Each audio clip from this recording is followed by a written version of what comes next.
विनाति हराय नाथे तुभ्यं नमः चितितलामल भूषणाय तुभ्यं नमस्ते जगता परमेश्वराय तुभ्यं नमो जिन भवो दधि सोषणाय।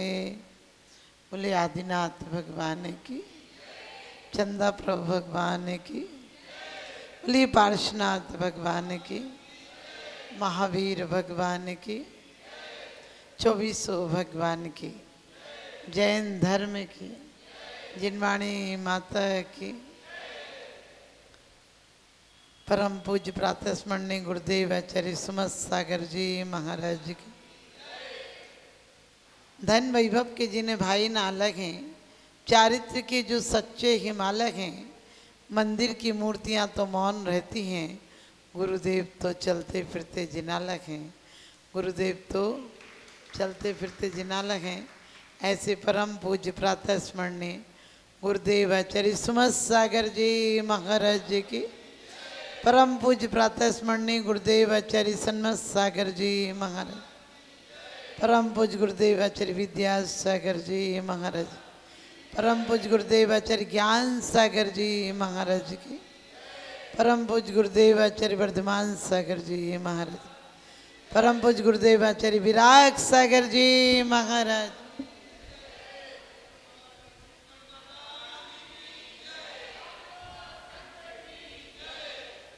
भोगों को क्या भोगा हमने, भोग हमें भुगताए गए। भोगों को क्या भोगा हमने, भोग हमें भुगताए गए। तू तो तृष्णा भई न बूढ़ी, हमें बुढ़ापा आए गया। कि वास्तव में तृष्णा बूढ़ी नहीं होती है। काया दिने दिने जीर्ण गोवे, माया बढ़ती जावे। नर चाहे तो नर काया से, नर भव सफल बनावे। ना चाहे तो पाप कमा करे, दुर्गतियों में जावे। ना कुछ लाए ना ले जाए, तो भी मन भरमावे।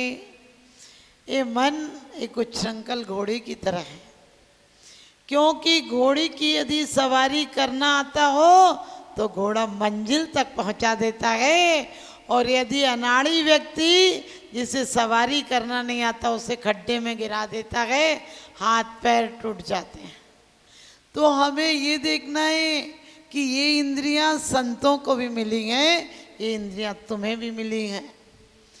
किसी छत के नीचे संत भी रह जाते हैं, तुम भी रह जाते हो, और तुम भी भोजन करते हो, संत भी भोजन करते हैं। तुम भी चलते हो, संत भी चलते हैं। तुम भी बोलते हो, संत भी बोलते हैं। लेकिन वो बोलते हुए मौन रहते हैं, वो चलते हुए भी विराम में रहते हैं, क्योंकि तुम्हारे पैर के साथ साथ मन भी चलता है, और उनका मन विराम में रहता है, और पैर अविराम चलते रहते हैं। क्योंकि कहा भी है कि संत बोलते हुए, चलते हुए, खाते हुए, देखते हुए भी कर्म बंद नहीं करता, क्योंकि प्रमाद से कर्म बंद होता है और वो अपमृत अवस्था रहती है। वो भोजन करते करते भी इसलिए भोजन नहीं करते हैं कि काया पुष्ट हो जाए, वो इसलिए भोजन करते हैं कि काया रूपी गाड़ी में बैठकर अपनी मोक्ष मंजिल तक पहुंचा जाए।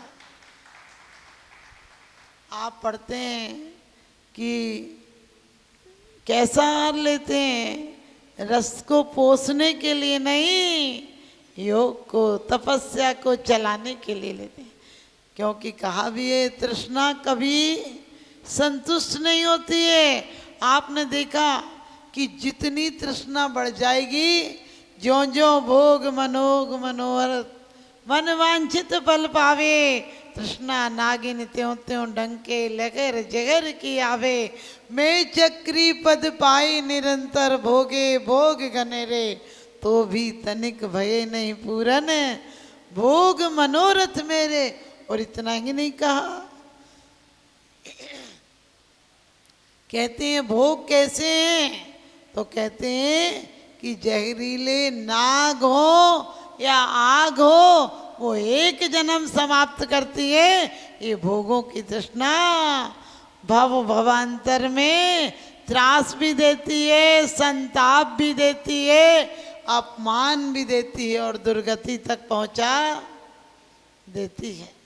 आपको पता होगा जो पद नारायण तीर्थंकर कामदेव बलभद्र, ये पद पाने वाला जीव कौन होता है? मुनि पद में जिसने उत्कृष्ट साधना की होगी वो इन पदों को पाता है। लेकिन भोगों की आकांक्षा बीच में आ जाए, निदान बंदा आ जाए, तो भोग में रहते हुए योग नहीं ले सकता है।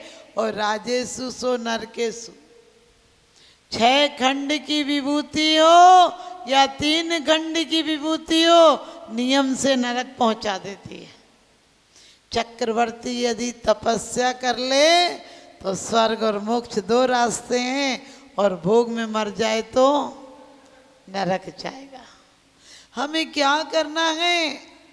भोगों की बेड़ी है, आप रोज पढ़ते हो, पुण्य पाप फल माई अरक भी लिखो मति भाई, यह बुद्धि गल पर जाए उपज बिन से थिर नाही। ये पर्याय है। लोग कहते हैं क्या करें माता जी, हम तो कर्मों के बस में हैं। एक बार एक राजा ने क्रोधित होकर सारे लोहारों को खाई में फिकवा दिया और उनकी हथकड़ियों से उन्हें बांध दिया। हथकड़ियाँ तो लोहार ही बनाते हैं। फिर भी वो एक लोहार था जो विशेष प्रसिद्ध था, वो हंस रहा था कि कोई बात नहीं, हमें डाल दिया तो हमें हर हथकड़ी को खोलना आता है। लेकिन कुछ देर बाद वो चीख चीख कर रोने लगा। उधर से एक ज्ञानी निकला, कहने लगे क्यों रो रहे हो?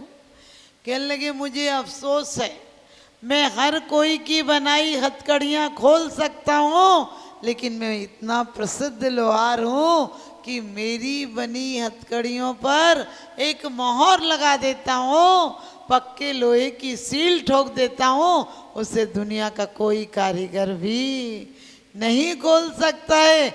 इसी की तो प्रसिद्धि है। लेकिन मुझे आज ये हथकड़ियाँ महंगी पड़ गई। मुझे क्या पता था कि मेरी हथकड़ियाँ बनाई एक दिन मेरे हाथ में पड़ जाएंगी और उससे कोई खोलने को समर्थ नहीं होगा। उस ज्ञानी ने कहा, पागल, तू रोने में जितना समय लगा रहा है, तुझे पता है कि तूने कहाँ लगाई है, उसका जोड़ कहाँ है? तू कोशिश तो कर, तेरी लगाई हथकड़ियों को कोई खोले या ना खोले, तू जरूर खोल सकता है। ध्यान रखना, हम कोशिश ही ना करें तो और बात है, कोशिश करें तो कामयाबी हमारे हाथ में। ध्यान रखना, हम कोशिश नहीं करते हैं। हम बोलते हैं कर्म महा दुख दें, काहू से ना ही डरे। जो यदि किसी से नहीं डर रहे होते तो तीर्थंकर से अलग होते क्या? तीर्थंकर से कैसे अलग होते? क्योंकि कहा है दूध और पानी एक दिखता है, लेकिन 2 तरह के लोग दूध का उपयोग करते हैं। एक छेना बनाते हैं, एक मावा बनाते हैं, और एक दही भी जमा देते हैं। ध्यान रखना, मावा और दही में घी निकलने की उम्मीद है, लेकिन छेना फाड़ दिया तो कुछ निकलने की उम्मीद नहीं है। इसी प्रकार से हमारे जीवन में यदि हमने भोगों में दिल को जमा दिया, उधर आसक्ति लगा ली, उस कला को सीख गए, तो सही भोग तो अरिहंत देव सिद्ध देव भोगते हैं। नव लब्धियां उन्हें प्राप्त हैं, अनंत सुख प्राप्त है, अनंत वीर प्राप्त है। हमें क्या प्राप्त है? हमें छायोपशमिक कहते हैं योग्यता प्राप्त है, और उसमें भी जितने वीर्यांतराय कर्म का क्षयोपशम होगा उतना ही तुम प्राप्त कर सकोगे। तुम चाहो खूब हलवा पूड़ी और कलाकंद खा लें और तुम्हारा लीवर खराब है तो क्या होगा? कलाकंद का मजा आए या नहीं आए, हॉस्पिटल में पहुंचकर इंजेक्शन जरूर लगेंगे, क्योंकि भोग भोगने की ताकत भी चाहिए। वीर्यांतराय कर्म का क्षयोपशम नहीं किया होगा, क्योंकि यदि दान नहीं दिया होगा तो तुम्हें भोगों की शक्ति प्राप्त नहीं होगी। लाभांतराय कर्म का क्षयोपशम अलग काम कराता है, पैसे लाता है, लेकिन भोग और भोग अंतराय कर्म का क्षयोपशम होगा तो भोग सकोगे। वरना आपको पता है नौकर एसी में सो रहे होंगे, तुम बंद कमरे में उबल रहे होगे। नौकर पूड़ी पकौड़ी चाट खा रहे होंगे, तुम्हारे मित्र चाट खा रहे होंगे, तुम तोरई का पानी उबला पी रहे होगे। जितनी रोटी नहीं खा रहे उससे ज़्यादा दवाई खा रहे होगे, क्योंकि पुण्य की जड़ पाताल और पाप की जड़ अस्पताल। क्योंकि कोरी को धन लावर खाए और बचे सरकारे जाए। आप समझ गए?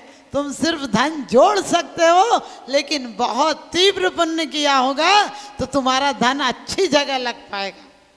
ध्यान रखना, वरना लगेगा रहने दो ना, अगले साल देख लेंगे। यही सोचता है आदमी, अभी तो रहने दो, फिर देख लेंगे, फिर देख लेंगे। तुम देखने लायक नहीं बचोगे। लोग कहते खाओ पियो ऐश करो, कल किसने देखा? हमने कि जिनके ये ख्याल हैं उनका कल देखने लायक बचता ही नहीं है। आपने देखा जितने के यहाँ कभी कभी अभी जैन लोगों के यहाँ भी कोई कोई छापे ऐसे पड़ जाते हैं, समझ गए, कि नोट की गिनती करने के लिए भी मशीनें आती हैं। वो यही तो सोच सोच के जोड़ा होगा कि जोड़ लो फिर आदमी आखिरी में खाएंगे। क्योंकि तुम्हें 40 साल तक ऐसी आदत पड़ी रहती है, अभी तो कमा लो, बढ़िया से कमाओ, फिर आदमी बाद में खाएंगे। हमने कि बाद में तुम और तुम्हारी बीवी दोनों बीमार हो जाओगे, क्या खाक खाओगे? सोच कर देखना, नींद गायब हो जाएगी तो इन डल्लप के गद्दों का क्या करोगे? क्योंकि एक आदमी अखबार बेचता था सड़क पर रखकर, तो उसे अचानक नींद आ गई, वो वहीं पर सो गया। उसका दोस्त आए, कहने पागल है तू, सो गया यहाँ? तो कहने क्या करूँ, नींद आ गई। बोले अरे अच्छे जाग कर बढ़िया से व्यापार कर। तो बोले फिर क्या होगा? फिर बोले तू धीरे धीरे बड़ा आदमी बन जाएगा। बोले फिर क्या होगा? फिर बोले तेरी अपनी एक दुकान होगी। तो बोले उसके बाद क्या होगा? बोले फिर तू जब बहुत कमाने लगेगा तो अच्छी सुंदर लड़की से तेरी शादी हो जाएगी। बोले फिर क्या होगा? बोले फिर तू एक बड़ी कोठी बना लेगा, फिर सारा उसमें फर्नीचर लगा लेगा। बोले फिर क्या होगा? फिर बोले तेरे बच्चे हो जाएंगे, तूने अच्छी स्कूल में पढ़ाएगा। बोले फिर क्या होगा? फिर बोले तू बढ़िया रिश्तेदारी में उसके संबंध करेगा, फिर वो तेरे यहाँ आएंगे रहने को। बोले फिर क्या होगा? फिर बोले तू उनके साथ बैठकर आराम से खाना खाएगा। बोले फिर क्या होगा? बोले फिर तू आराम से सो जाएगा। बोले पागल, इतनी झंझट पैदा करूं मैं, अभी आराम से नहीं सो रहा हूँ। ध्यान रखना, इतनी झंझट के बाद क्या पता नींद आए या नहीं, मैं अभी इतने आराम से सो रहा हूँ। पागल है, इतनी सारी झंझट करूँगा। आप लोग सोचो कि साधु संतों को क्या, जब तक अध्ययन करना है अध्ययन करो, और नींद आए तो तसल्ली के सो जाओ। आप लोग तो नींद में भी शांति से नहीं सो पाते हो। कई लोग हमसे कहते हैं माता जी आपको कोई चिंता नहीं होती है। हमने की चिंता काहे की? क्योंकि चमन की अब नहीं ख्वाहिश, चमन की अब नहीं ख्वाहिश, तमन्ना है न गुलशन की, किसी जंगल में जाकर के बनाऊं आसियां अपना। ना जाने किस गली में जिंदगी की शाम हो जाए।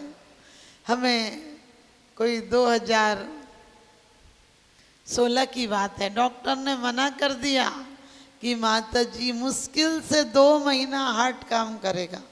डॉक्टर ने भी कहा माता जी ये पक्का है कि आप 2 महीने में किसी दिन भी तो आप कोशिश करो कि 1-2 महीना और जी सको। मैंने कहा भलाई में हो अगर मौत तो जीने से बेहतर है, भलाई में हो अगर मौत तो जीने से बेहतर है, बुराई का तो जीना मौत के सदमे से बदतर है, बुराई का तो जीना मौत के सदमे से बदतर है। हमारे कुछ भक्त हैं, उनने कहा माता जी आखिरी चतुर्मास है, आएंगे आपके यहाँ भी। तो वो श्वेतांबर हैं लेकिन वो बस बहुत मानते हैं। तो उन्होंने कहा माता जी वैसे वो थोड़ा जानते हैं, तो कहने लगे माँ तुम्हारा आखिरी चतुर्मास है, तुम दिल्ली करो, वहीं दिल्ली में रहते हैं। तो मैंने कहा मैं दिल्ली क्यों करूँगी, अरे मरना है तो वहाँ मरूंगी जहाँ की शुभ वर्गणाएं, जहाँ अशुभ वर्गणाएं भी शुभ हो जाती हैं। कहने लगे देखो आखिरी चतुर्मास से यहाँ डॉक्टरों की मेडिकल की अच्छी सुविधा रहेगी। मैंने कहा ये तो आनी है, महीने 2-4 महीने आगे पीछे आएगी, मौत को कौन टाल पाएगा। लेकिन मौत ऐसी मौत नहीं हो कि वेंटिलेटर पर डले हों। कहने लगे ये तो निश्चित है कि आप किसी दिन भी अचानक चली जाओगी। तो मैंने कहा अचानक चली जाऊंगी तो फिर मैं अचानक ऐसे नहीं जाना चाहती। उस बार दिल्ली हो, फिरोजाबाद हो, सिरसागंज हो, आगरा हो, इतने चतुर्मास के ऑप्शन थे। जिन्हें जिन्हें पता चल गया कि माता जी का आखिरी टाइम है, तो वो लोग तो ये तक कहने लगे कि डॉक्टर ने मना किया तो हम डोली में ले जाएंगे, हम डोली में ले जाएंगे। मैंने कहा डोली से तो नहीं जाऊंगी, लेकिन अतिशय क्षेत्र महावीर जी जाऊंगी। और वहाँ पर देखिए जब 2 महीने का टाइम था, वाकई मुझे बहुत तकलीफ थी। परमात्मा का ये आशीर्वाद है कि उनकी, आपको पता है कल बात चल रही थी तो मैंने यही कहा कि कुछ हो या नहीं हो, जब मैं 28 साल पहले लाइलाज थी तो मैंने कहा था परमात्मा तुम्हारी आराधना करूंगी यदि मैं चलने लगी तो। आपको पता अभी भी कई शहर के लोग आते हैं, माता जी अब ठीक हो, माता जी अब ठीक हो। इनके साथ जो छोड़ने आई थी पंडित जी के यहाँ से, वो बोली माता जी पहले तो आपको कितनी तकलीफ थी, अब आज आपको देखा चलते हुए तो हमें विश्वास नहीं हुआ कि वही माता जी हैं जो चल नहीं पाती थी और आज ऐसे चल रही हैं। मैंने कहा प्रभु की कृपा हो तो क्या नहीं हो सकता है। ध्यान रखना प्रभु की कृपा से ही मेरे पैर की बीमारी ठीक हुई थी, वरना दिल्ली का बहुत बड़ा डॉक्टर आया था, उसने कहा था कि साइंस झूठी हो जाएगी आपको यदि कोई दुनिया में ठीक कर देगा तो। और मैंने परमात्मा से यही कहा कि तुम्हारी नेक सुदृष्टि से जग उतरत के पार, हा डूबो जातो नेक निहार निकार। या तो तू संयम नहीं दिलाता, यदि दिलाया है तो अब पार लगाएगा। और परमात्मा की ऐसी कृपा रही, जिस दिन गंधोदक के छींटे पड़े उस दिन से मुझे पता नहीं पैर दर्द कहाँ गया, वरना ना रात में सो पाती थी, ना आहार कर पाती थी, ना कोई जितनी देर मेरे पैर दावेगा उतनी देर सो सकती थी। बाकी मुझे असह्य वेदना थी, जैसे कोई फोड़े में पस पड़ जाता है, ऐसी तकलीफ थी। लेकिन आज वो बीमारी में जानती नहीं हूँ कि कहाँ कैसी है।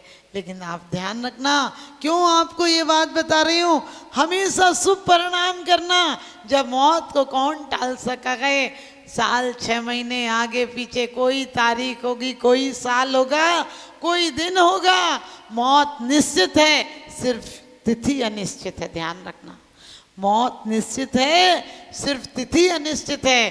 तो जिस समय डॉक्टर ने हमें 60 दिन का टाइम दिया था, उस दिन हमने 65 दिन के विधान का संकल्प लिया। हालांकि मेरी हालत ज़्यादा अच्छी नहीं थी, अभी भी आप, मैं बंद मंदिरों में नहीं बैठ सकती हूँ।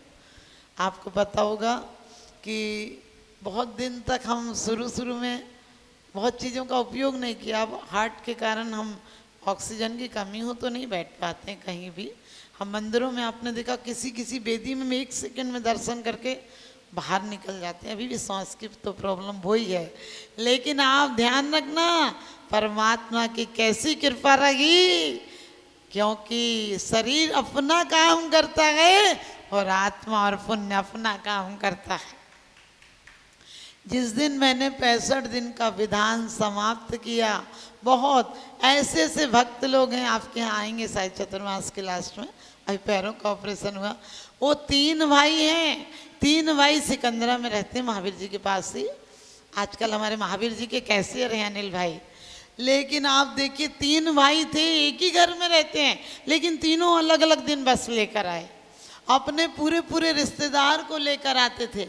उनके चाचा के 5 लड़के हैं, पांचों अपने अपने, मैंने समझ गए, एक गांव से कम 10 घर हैं तो 10 विधान हुए।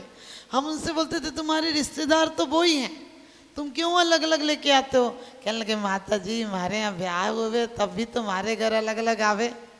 आप समझ गए, हमारे घर शादी होती है तब भी तो हमारे घर वही रिश्तेदार अलग अलग आते हैं।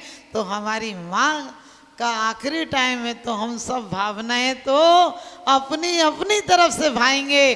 और आपको पता है कि 60 दिन में कम से कम 140 विधान हुए। अलग अलग शहर के लोग आए सब विधान करने, लेकिन हमारी कमेटी की बहुत उदारता थी। उन्होंने कहा था जितने लोग आए एक जने को कम से कम बहुत सामान दिया, साड़ियाँ, धोती, दुपट्टे, क्योंकि सब भक्तों को ये था कि माता जी के समय में आखिरी कार्यक्रम है, तो सब लोगों ने दिल से किया। लेकिन जिस दिन 65वें दिन हमने विधान का समापन किया, आहार के बाद मुझे एक वॉमिटिंग का याद है कि मुझे चक्कर आया था और एक वॉमिटिंग हुई। लेकिन लोग बताते हैं कि उसके बाद कम से कम आपको 30 उल्टियाँ हुई और हीमोग्लोबिन भी मेरा 4 था, सोचिए। और उसमें इतनी उल्टियाँ हो गई, और मुझे तो पता नहीं, दीदी बताती हैं कि आपने उस बेहोशी में सिर्फ इतना कहा था कि मुझे हॉस्पिटल नहीं ले जाना। मुझे नहीं पता, लेकिन बताते हैं हम 23 घंटे बेहोश रहे। आज 12-1 बजे बेहोश हुए होंगे और दूसरे दिन हमको 1 बजे के करीब होश आया। लेकिन होश आने के बाद बहुत दिन ने कहा आहार पानी लो, कपड़े बदलवाए, ये सब मुझे ध्यान है। लेकिन मैंने एक ही बात कही थी, पहले भगवान के पास ले जाओ तब कहीं हम जाकर कुछ लेंगे। और आप देखिए हम भगवान के पास, ठीक तबीयत नहीं थी, क्योंकि शाम को एक दिन पहले जब डॉक्टर ने कह दिया था पल्स गिर गई, किसी को बुलाना हो बुला लो, कुछ नहीं है, तो सब ट्रस्टी लोग भी आ गए थे महावीर जी में। लेकिन मैंने, सब लोग चिल्ला रहे थे, मैंने गुस्सा हो रहे थे, माता जी ऐसी जिद नहीं करते, आप समझ रही हो आप कितनी तकलीफ है। मैंने कि मुझे पता है, लेकिन मंदिर नहीं ले जाओगी तो कुछ नहीं लूँगी। और मैं मंदिर में गई, फिर उठ के करीब 2-3 घंटे नहीं आई। लेकिन उसके बाद कभी भी आपका पुण्य का उदय हो, जीवन शेष हो, तो कोई ना कोई ऐसा मिल जाता है। एक वैद्य जी थे बहुत अच्छे, उन्होंने कहा कि हार्ट फैल गया तो छोटा नहीं होगा, लेकिन हार्ट पे वर्क कम कर दो, यानी लोड बिल्कुल कम कर दो। ऐसे और भी उपचार, प्राकृतिक उपचार भी उन्होंने बहुत किए। डॉक्टर, मैंने नर्स को लगा दिया तो वहीं की प्राकृत वाले, क्योंकि अध्यक्ष जी लोग सब अपने फेवर में थे। लेकिन आप देखिए उसके बाद से आज वो लीवर की प्रॉब्लम भी खत्म हो गई। अब मैं सब आराम से खाती हूँ। तो आप लोगों को क्यों कहा कि सिर्फ हमेशा विचार करना कि हमारा द्रव्य मात्र पूजन में लगे और हमारा द्रव्य मुनिदान में लगे। क्योंकि 2 काम करोगे तो एक से सुख की प्राप्ति होगी, दूसरे वीर्यांतराय कर्म का क्षय उपशम बनेगा तो तुम्हें शक्ति प्राप्त होगी। वरना आदमी घी के टीन ला सकता है, खा नहीं सकता है, चीनी की बोरी ला सकता है, लेकिन खा नहीं सकता है। सही बताना, जिन्हें शुगर होगी उन्हें रसगुल्ला को देखकर कितना मन ललचता होगा। नहीं, सच्चाई यही है। हम भी हो तो क्या, जिस चीज की मनाई हो उसके लिए कितना मन। लेकिन हम क्या कर रहे हैं, पहला सुख निरोगी काया, दूसरा सुख हो घर में माया। 2 नंबर का आदमी हो गया, दूसरे नंबर का सुख चाह रहा है। समझ गए, 2 नंबर का आदमी हो गया, दूसरे नंबर का सुख चाह रहा है। तो हमें क्या करना है, उन भोगों की नहीं। आपको पता होगा, सब सोचते हम स्वर्ग जाएं, हम स्वर्ग क्यों जाएंगे? स्वर्ग से आकर एक इंद्री तक में पैदा हो जाते हैं, हम वहां जाएंगे? वो फिसलन है जिस पर फिसल गए। आपने खूब बढ़िया मार्बल का घर बनवाया, बढ़िया से बढ़िया पैसा लगाया, टाइल्स लगाए, और सच बता दो उसमें फिसल जाओ तो आनंद आएगा कि? अरे जीते जी और सड़ोगे, मरने के बाद तो जहां जाओगे तो भगवान ही मालिक वहां का। तो आपने बहुत बढ़िया मकान बना और छत गिर गई तो क्या होगा? बिल्कुल सत्य घटना है कि किसी ने एक ने मकान बनवाया, परिवार की घटना है, ज़्यादा पैसा नहीं था तो जैसे तैसे मकान बनवाया, और मकान प्रवेश करना था, एक दिन पहले ही उसकी छत गिर गई। जैसे अब गरीब आदमी तो ज़्यादा मजबूत तो बनवाता नहीं, सस्ता सीमेंट लगा लो, इसकी जगह लकड़ी लगा लो, जैसे तैसे। लेकिन वो व्यक्ति गया और एक मिठाई का डब्बा लगाया और सबको लड्डू बांटने लगा।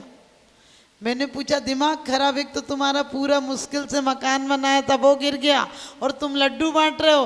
वो कहने लगा इसलिए लड्डू बांट रहा हूँ, अभी तो मकान ही गिरा, एक आध दो दिन बाद गिरता तो हम सब चले जाते, इसलिए शुक्र मना रहा हूँ कि कम से कम हम तो बच गए। ध्यान रखना, इसी प्रकार से जीने को हर लोग जिया करते हैं, लेकिन जीने के ढंग अलग अलग हुआ करते हैं। कुछ जीते हैं महलों में, कुछ फुटपाथों पर जिंदगी गुजार देते हैं, कुछ महलों में नींद की गोलियां लिया करते हैं, कुछ फुटपाथों पर बेखबर सोया करते हैं। जीने को हर लोग जिया करते हैं, लेकिन जीने के ढंग अलग अलग हुआ करते हैं। ढंग से जियो, ढोंग से मत जियो, समझ गए? ढंग से जियो, ढोंग से मत जियो। क्योंकि आपको ये बात इसलिए बताई थी कि मैं हर चतुर्मास में 1.25 करोड़ आदिनाथ भगवान की जाप कराती हूँ। लेकिन आपके यहाँ थोड़ा सा मुझे डाउट है, समझ गए ना? हो जाएगा। अरे वाह, ऐसे लोग होना चाहिए। एक चतुर्मास मेरा मात्र 10 घर में हुआ। सुल्तानपुर आप कभी जाएं तो देखना, माने पाकिस्तान से भी बड़ा पाकिस्तान, 99% मुस्लिम लोग रहते हैं, 99% का 1% हिंदू रहते हैं, 1% हिंदू रहते हैं। और वो चतुर्मास मुझे करना नहीं था, मैंने बताया मैं 3-4 बार ऐसा ही हो गया। मैं ऐसी हो जाती हूँ कि डॉक्टर मना कर देता है।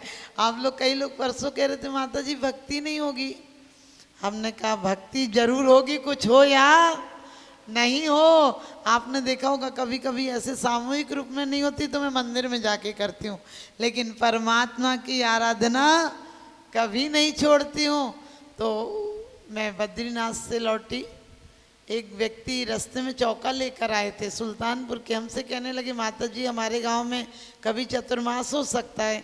मैंने सोचा इतना छोटा गांव है, इतना छोटा गांव है कि वहाँ भिंडी तोरई भी नहीं मिलती, कुछ मिलता ही नहीं है, बिल्कुल ही तो देहात है। तो मैंने वैसे ही सोचा, मैंने कि कहाँ कराएंगे, बिजनेस भी नहीं है बेचारों के, कोई धंधे नहीं, खेती बाड़ी बस। तो मैंने सोचा ये थोड़ी कराएंगे, मैंने ये सोच के कि कराएंगे तो है नहीं, वैसे ही यस ले लो। मैंने कि हाँ हो सकता, मुझे क्या पता वो इतना सीरियस ले लेंगे। और उस बाद देहरादून, हरिद्वार, रुड़की, ऋषिकेश, दिल्ली और गुड़गांव का चतुर्मास हमने फाइनल कर दिया। गुड़गांव के लोग बहुत दिनों से लगे थे तो मैंने गुड़गांव फाइनल कर दिया। लेकिन वहाँ पत्रिका छप गई, कलश आ गया, सब जगह लग गई पंफलेट, चौके की बुकिंग हो गई, सब हो गई। लेकिन मैं बद्रीनाथ से लौटी थी तो आपको पता ज़्यादा गर्मी मुझे बर्दाश्त नहीं है, उस ठंडी थी बद्रीनाथ में, वहाँ से लौटी तो बहुत ज़्यादा तबीयत खराब हो गई, ब्लड आने लगा खून, उल्टी में। तो डॉक्टर ने कह दिया माता जी बिल्कुल भी सफ़र करेंगी तो गलत हो जाएगा। अब उसके बाद जिस दिन समापन होना था बद्रीनाथ यात्रा का ऋषिकेश में, उस दिन मुख्यमंत्री भुवन चंद खंडूरी, निशंक पोखरियाल, चिन्मयानंद जी सब लोग थे उस मंच पर।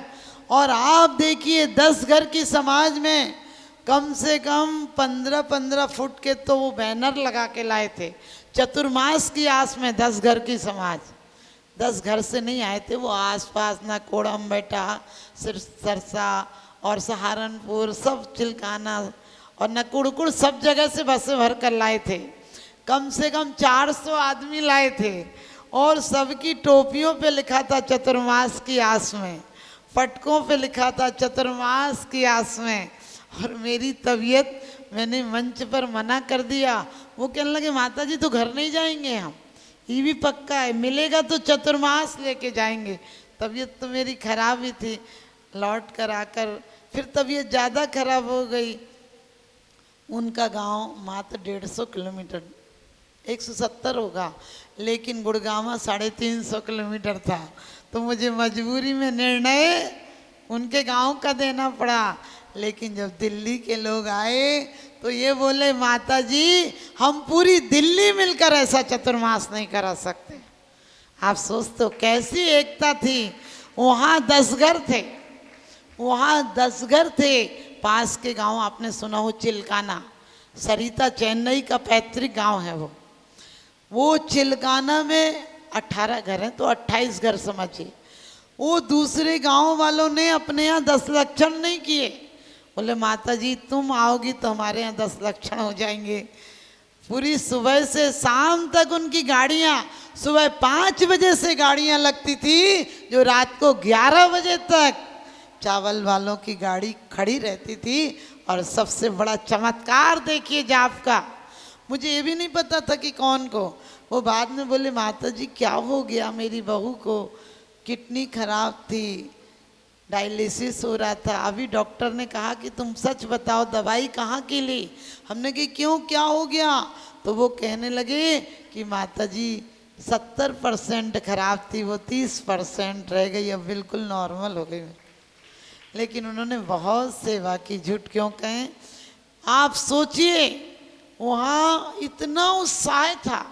सेठी जी आए थे, निर्मल सेठी जी, तो कहने लगे माता जी यहाँ 26वीं जगह आए हूँ चतुर्मास में, लेकिन यहाँ जैसा आपके यहाँ उत्साह नहीं देखा। यदि वहाँ 18 घर हैं और यहाँ 10 घर हैं तो बोले मैं जितने जैनियों का नंबर घर पता था, एक के घर गए, एक बच्चा तक नहीं मिला। आप ध्यान रखना। कहने लगे पूरे घर बंद हैं, ऐसी कैसी समाज है, सारे लोग यहाँ आते हैं। हमने कहा सारे लोग आते हैं, लेकिन आपको ये बात बताना है, मैंने वहाँ डर से, क्योंकि अब कितना समाज जाप करेगा। और दूसरे गांव से आते थे चिल्काना वाले, भले ज़्यादा दूर नहीं था लेकिन जंगल ही तो था।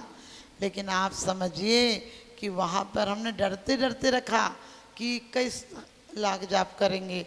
वो लोग बोले माता जी अब संकल्प तो रखो, हम नहीं होगा तो सहारनपुर से बसें लगा देंगे, वहाँ तो 5000 घर हैं।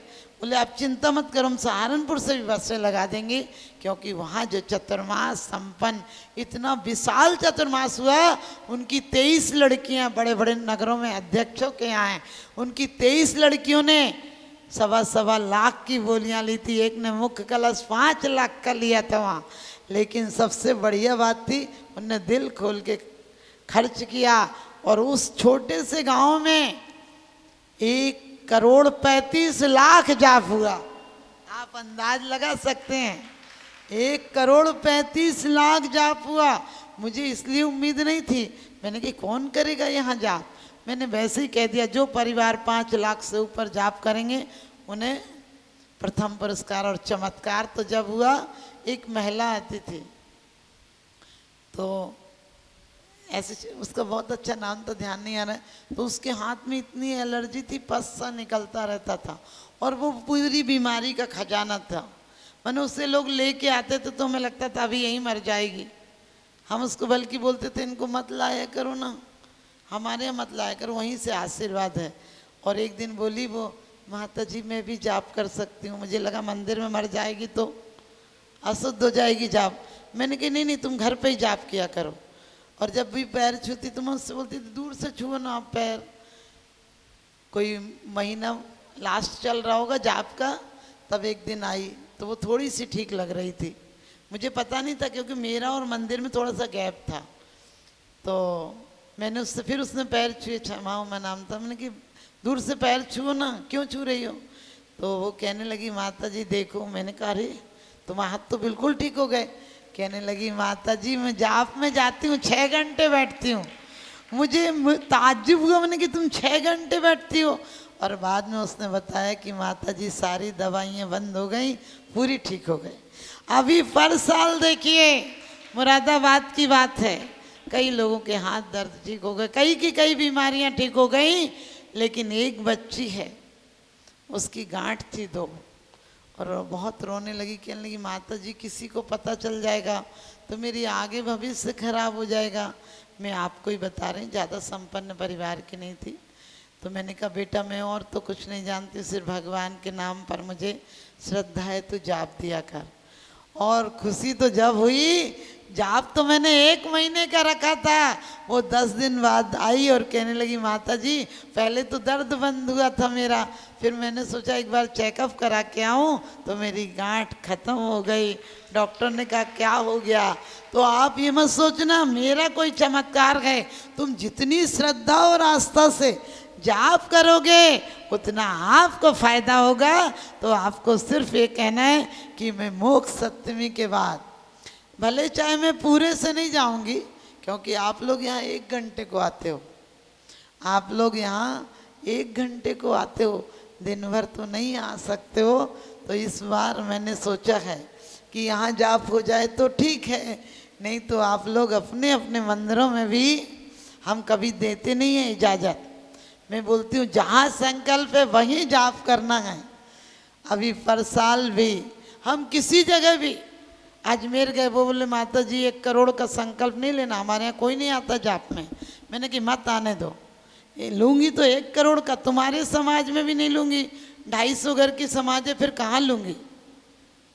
अब आपके यहाँ तो ऐसा हम नहीं करा रहे, वरना वहाँ हम जाप के साथ विधान भी कराते हैं। और जाप और विधान हुए तो एक एक दिन में 11-11 विधान कराने पड़े। और 11 विधान क्या, मैं उन लोगों के पास पैसा भी है, दिल भी है। 11 ही विधान वाले रात को अपनी अपनी बग्गियाँ लेके आते थे। सोचो, हम उनसे कहते थे, गुड़गांव में ऐसे ही था, श्वेतांबर लोग अपनी अपनी ऐसी, वो कहते थे माता जी 22 साल बाद पहला फंक्शन किया। हमने कि क्यों? बोले जब शादी हुई थी तभी फंक्शन हुआ था, जब से तो किया नहीं। और ऐसा फंक्शन की बारात भी क्या लगाते होंगे, पूरी पंचायत को बुला के खाना पीना। तो आप ध्यान रखना, पर साल भी कभी भी मैं जाप का संकल्प लेती हूँ। अजमेर में 6.5 करोड़ जाप हुआ था, 6.5 करोड़ जाप। बूंदी में तो वो लोग कहने लगे माता जी सिद्ध सेन आए थे, 20 लोगों ने जाप किया था, आप आई हो तो 30-40 लोग कर लेंगे। तो मैंने जोश जोश में बोल दिया कि पहला ये इनाम, वो इनाम, बहुत सारे इनाम बोल दिए। और मुझे क्या पता कि 3-4 दिन में 300 छोड़ 400 लोग हो जाएंगे।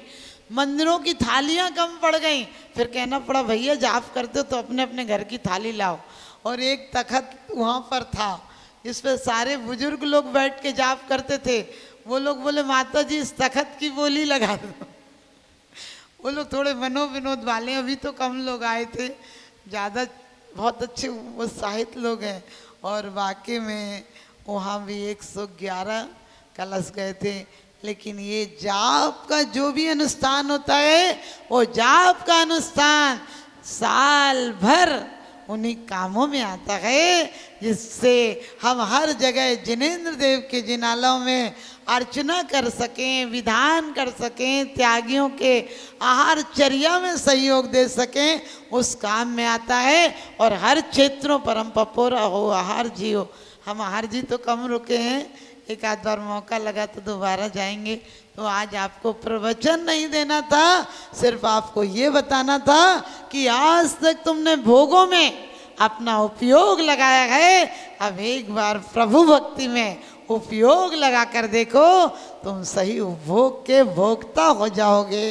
तुम्हें ये भोग भी क्या भोगना, अरे परम भोग भोगना, जो कि कहते हैं एक बार भोगो तो क्षय के बाद भोगो, कर्मों का क्षय करके भोगो, क्षय उपशम के भोग नहीं भोगना है, इतना ही समझदारों के लिए इशारा काफ़ी है। यदि मुझे लगेगा कि यहाँ लोग आ पाएंगे तो ठीक है, वरना मैं एक एक दो दो दिन के लिए आपकी समाजों में प्रेरणा देकर, क्योंकि मैं नहीं चाहती हूँ कि टीकमगढ़ जैसों में मैं ये कहूँ कि नहीं वहाँ तो जाप नहीं हो पाया।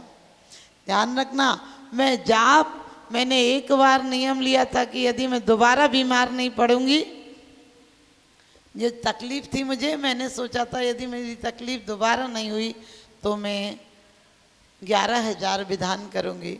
लेकिन मुझे जब लीवर हार्ट खराब हो गया तो मैंने नियम लिया था कि परमात्मा यदि बचूंगी तो 1 लाख अखंड भक्तांवर करूंगी, 1 लाख अखंड भक्तांवर करूंगी।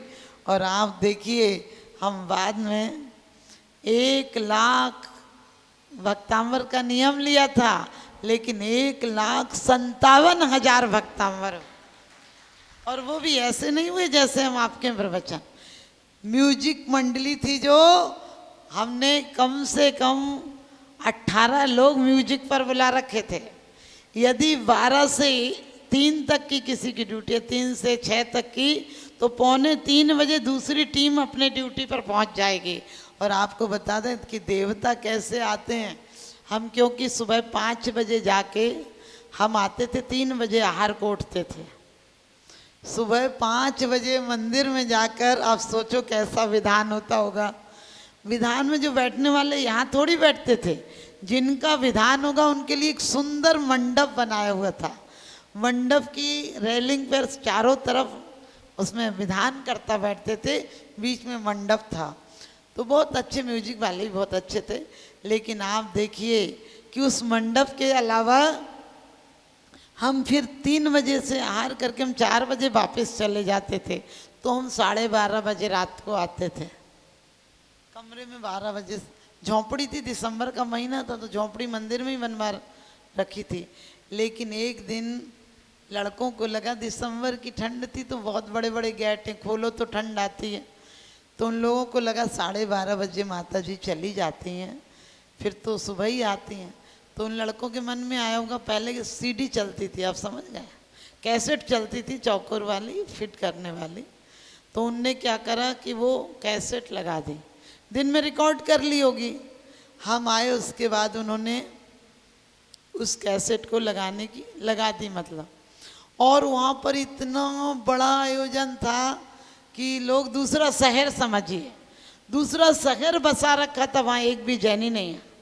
50 किलोमीटर पर एक जैन समाज है, लेकिन वहाँ के लोग नहीं आए, एक लोग भी नहीं आए, क्योंकि उनने हमको बहुत मना किया था कि माता जी 1 रात में परेशान हो जाओगी, तुम 48 रात यहाँ कैसे गुजारोगी। बोले हम पूरा समाज चाहता है तो भी 1 रात नहीं रह पाते हैं, पाठ नहीं हो पाता है, आप कैसे करोगे। मैंने कही मैं हूँ और वो भी तो हैं, मैं हूँ और परमात्मा तो है, नहीं होगा तो मैं दिन भर रात भर बैठी बैठी करती रहूँगी, लेकिन करूँगी जरूर। जो संकल्प लिया, आज भी आपने देखा मैं सोच लेती हूँ वो करके छोड़ती हूँ अटीली हूँ। और मैंने कहा मैंने संकल्प लिया पूरा करूँगी। कैसे वानक बन गए, सब कुछ बहुत बहुत बड़ी रचनाएं कराई थी। वो एक आध श्वेतांबर परिवार है, वो आएंगे, जिनकी पावापुर की रचना थी वो अभी आने वाले हैं। जिसको मैंने कहा, उनने भी कहा कि कम नहीं करना यहाँ जाप, 1.25 करोड़ से कम तो करना ही नहीं। तो ध्यान रखना, आपको बता दें कि अचानक ऐसा हुआ कि मैंने जाप तो इतनी रख ली अब, लेकिन मुझे पता नहीं कि परमात्मा ने क्या मेहर की। सिर्फ रात को बसें आती थी, सुबह विधान होता था जल्दी, तो रात को बसें आ जाती थी। और रात की बसें 12 बजे तक मेरे साथ बैठती थी, 12:30 पे मेरे साथ लौट आती थी।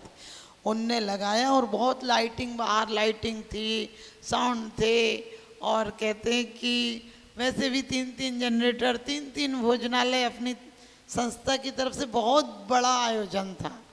तो वो एक्स्ट्रा लाइटें बुझाने के लिए लाइट वाला रोज़ बड़ी बड़ी खिड़कियां थी, जैसे आप मेरे कमरे में हैं, तो उन खिड़कियों से कूद के आ जाता था, मैंने दरवाज़ा खोला और आ जाता था। उस दिन भी वो आदमी वैसे ही था, एक बंटी नाम का लड़का है हस्तनापुर का, वो कहता माता जी मैंने देखा था वो पेड़ की लाइटें खराब हो जाएं तो ठीक भी करता था कभी कभी। वो कहता था माता जी जब चाहे वो किसी किसी पेड़ पे चढ़ के लाइटें ठीक करता था, उतरता था कभी कभी मेरे सामने।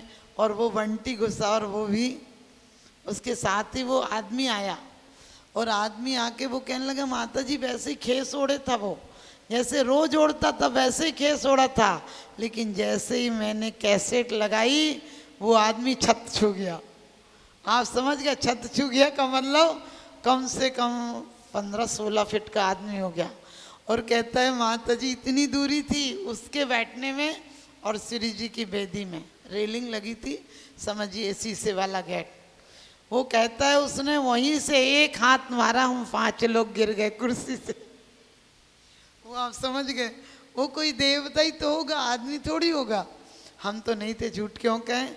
वो 5, वो तो अच्छा हुआ कि जिसकी ड्यूटी थी वो पहले वाली टीम खड़ी थी, नहीं तो पाठ अखंड खराब हो जाता। वो पहले वाले ने कैसेट लगाई थी और वो कैसेट लगाकर बैठा ही था और 5 लड़के गिर गए। अब वो लड़के तो दूसरे तो डर के कहने लगे सिर्फ एक आवाज आई थी पाठ बोलो, और बोले माता जी बस उसका हाथ दिखा, इन लोगों को मारा और वो आदमी नहीं आया। वो वापस से छोटा होके वहीं से जैसे चढ़ के आया तो वैसे ही चला गया। अब दूसरे दिन में जब हमको पहुंचना था तभी उन लड़कों की टीम होती थी, जो 5 गिर गए थे वो 5 नहीं आए, दूसरे बजा रहे थे। मैंने कि वो लोग कहाँ हैं, तो फिर एक बोला तबीयत खराब। मैंने कि तबीयत खराब 5 की थोड़ी हो सकती है। मैंने कि ड्यूटी पर क्यों नहीं आया, बुला के लाओ। तभी धीरे से बोला माता जी रात को वो गिर गए थे, मैंने सोचा पानी वानी में फिसल गए होंगे। फिर एक आ बोला माता जी अब डांटना नहीं। हमने कि क्यों, बोले उनने रात को ना कैसेट लगाई थी तो एक आदमी ने उन्हें बहुत मारा, तो हमने सोचा कि कोई आदमी ने मारा होगा। फिर बाद में जब विधान के बाद उठी तो फिर उस लड़के ने बताया कि माता जी हम लोग यहीं खड़े थे, उसने जैसे ही कैसेट लगा के बैठा तो पूरी टीम को एक ही आदमी ने 5 को गिरा दिया। हमने दूसरे दिन क्षमा याचना कराई। अब वो अजैन होने के बाद भी अब वो इतनी जैन धर्म में आस्था रखते हैं, कहते हैं माता जी ये विधानों में आपके कितना चमत्कार होता है। तो ध्यान रखना मैं ये चमत्कारों पर विश्वास नहीं रखती हूँ, लेकिन कभी भी भूल से अवहेलना नहीं करती हूँ। कभी विधान भी चल रहा हो उस समय मैं किसी को ड्यूटी नहीं देती हूँ कि तुम भक्तांबर पढ़ो। जब अखंड पाठ होते हैं तो उस समय मैं ड्यूटी पर, मतलब कोई एक लाइन भी छोड़ दे तो मुझे तो पाप लगेगा। तो आप सबको वो सौभाग्य मिल रहा है, इसे सौभाग्य और महो आहो भाग्य में व्यतीत करें। तो मैं तो यही चाहूँगी कि कुछ लोग नाम देंगे तो व्यवस्थाएं बना दूंगी, और नहीं तो फिर हर मंदिर में कराऊंगी। इसका समापन एक विशाल रूप में कराऊंगी जो मेरी भावना है। तो आप सब लोग आज से भावना बना, आज से तुम्हें पुण्य लगने लगेगा। आज से भावना बना कि परमात्मा, देखिए 1 लाख से कम वालों की मैं एंट्री नहीं लेती हूँ। 1 लाख से कम जाप करने वालों की इतने दिनों में तुमने 2 घंटे भी टाइम नहीं निकाला तो ऐसे निकम्मों का नाम नहीं लेती हूँ। तो आप लोग सब लोग सोचना कि 58 घड़ी आपकी, 58 घड़ी पाप की और 2 घड़ी आपकी, 58 घड़ी घर की और 2 घड़ी दर की। तो आप सभी आज इसलिए कहा कि हम करीब करीब मोक्ष सप्तमी के दूसरे दिन से जाप शुरू कर देते हैं, वो आने वाली है। तो आप लोग सब भावना बनाना। मुझे ये खुशी होगी जब मैं कहूँ कि टीकमगढ़ भी कहीं पीछे नहीं था, वहाँ भी करोड़ों जाप हुए हैं। तो ज़्यादा नहीं, आपसे 1.25 करोड़ जाप की उम्मीद रखती हूँ। ज़्यादा मैं लोड नहीं डालती हूँ किसी पर, लेकिन मैं हमेशा, आपको पता है मैंने 21 करोड़ जाप का संकल्प लिया था, वो मेरी करीब 70 करोड़ जाप एक बार पूरी हो गई। और मेरे जीवन में तो जो भी काम होता है सिर्फ मैं सब भगवानों को मानती हूँ, लेकिन जिनने मुझे जीवन दान दिया, आज भी मेरा कभी कोई काम अटकता है तो मैं यहीं बैठ के कह देती हूँ कि या तो काम करा दो, वो नहीं तो मत बोलो। मेरे को, मैं तुमसे मैंने तुम पे विश्वास रखती हूँ तो तुम ही कराओगे, मेरा हर काम हो जाता है। तो आपको बता दूँ कि आप लोगों पर भी कृपा बने, क्योंकि कभी भी कोई क्षेत्र पर जाकर नहीं होगा। उनकी आराधना करो, आपकी आराधना से पुण्य वर्गणाएं बढ़ेंगी, पाप कर्म शिथिल होंगे, आपके सहज में सब काम बनेंगे। मैं इसमें अपने आप को कोई जादू और चमत्कार नहीं समझती हूँ। कर्म सिद्धांत कहता है कि तुम शुभ कर्म वर्गणाएं बढ़ाओ, अशुभ शिथिल हो जाएंगी। सिर्फ आज समझदारों के लिए सारा काफ़ी है। आप लोगों को भी जब टाइम मिले, जितना टाइम मिले, 1 महीने के लिए ये सोच लेना, क्योंकि उसका हो सका। हम उस दिन तो विधान तो कराते ही हैं। इस दिन भगवान निकले थे दशहरे के दिन, तो आप लोग सब उसमें तो नहीं है, बड़ा विधान तो बाद में कराएंगे जिसमें इसकी आहुतियाँ होंगी। तो हर जगह तो हम एक ही जगह कराते हैं, ये थोड़ा मंदिर। फिर भी आप लोगों को बहुत बहुत आशीर्वाद है कि आप लोग अच्छी संख्या में आते हो। बहुत बहुत आशीर्वाद। आप लोग अपने पुण्य के लिए एक बार तालियां बजाइए। और अभी से योजना बनाना तुम कि सब काम जो भी हमें करने हैं वो हम पहले आगे पीछे निपटा लेंगे, लेकिन भगवान की आराधना में पीछे नहीं हटेंगे। इन्हीं शुभ भावनाओं के साथ जा वाणी के ज्ञान थे सूझे लोकालोक, सो वाणी मस्तक नमो सदा दे थोंढो।